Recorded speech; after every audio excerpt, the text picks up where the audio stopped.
বিসমিল্লাহির রহমানির রহিম।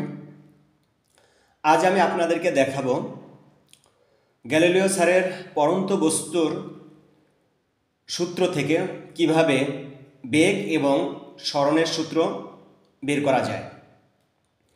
গ্যালিলিও স্যারের প্রথম সূত্র ছিল বিনা বাধায় পরন্ত সকল বস্তু সমান সময়ে সমান পথ অতিক্রম করে। গ্যালিলিও স্যারের দ্বিতীয় সূত্র বিনা বাধায় পরন্ত কোনো বস্তু যে বেগ প্রাপ্ত হয় তা তার সময়ের সমানুপাতিক। আমরা সেই কথাকে এইভাবে লিখতে পারি যে বেগ অর্থাৎ ভেলোসিটি সমানুপাতিক টাইম। আর গ্যালিলিও স্যারের তৃতীয় সূত্র ছিল বিনা বাধায় পরন্ত কোনো বস্তু যে পথ অতিক্রম করে তা তার সময়ের বর্গের সমানুপাতিক।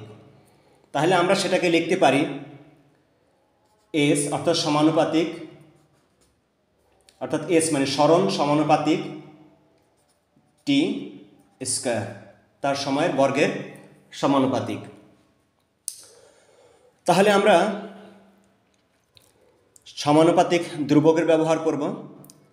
আমরা জানি সমানুপাতিক ধ্রুবক যদি ও ওয়াই অক্ষে হয়, অর্থাৎ ভূমির সাথে লম্বভাবে ক্রিয়া করে, তাহলে সমানুপাতিক ধ্রুবক গ্র্যাভিটেশন অর্থাৎ জি ঢুকে।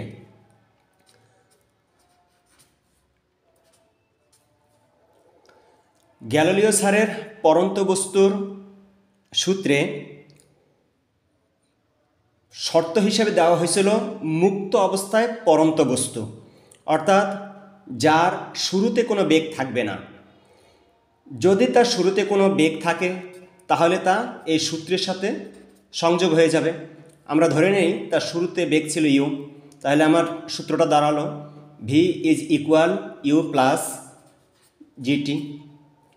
এ হলো গ্যালিলিও স্যারের পরন্ত বস্তুর সূত্র থেকে বেগ নির্ণয়ের সূত্র। এরপর আসে সরণ নির্ণয়ের সূত্রে।